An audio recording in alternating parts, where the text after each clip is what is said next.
கோவிலின் ஸ்தல வரலாறை பார்க்கலாம்.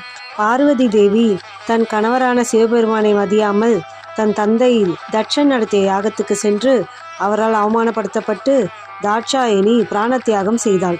இதை அறிந்த சிவபெருமான் தன் அம்சனான வீரபத்ரரை அனுப்பி தட்சனின் யாகத்தை அழித்தார். பிறகு அம்பாளின் திருமேனியை சுமந்து உன்மத்த நடனம் ஆடினார். அப்போது அம்பாளின் திருமேனி அங்கங்கள் பூமியில் பல பாகங்களில் விழுந்து சிதறின. அந்த இடங்களே இன்று சக்தி பீடங்களாக திகழ்கின்றன.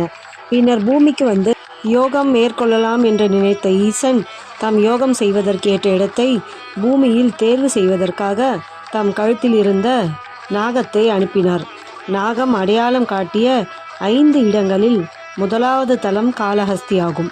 2வது தலம்தான் இந்த காட்டாங்குளத்தூர். மற்றவைகள் திருநாகேஸ்வரம், திருப்பாம்புரம், கீழப்பெரும்பள்ளம் ஆகிய தலங்கள் என்கின்றன ஞான நூல்கள். நாகம் அடையாளம் காட்டிய தலங்களில் ஒன்றாக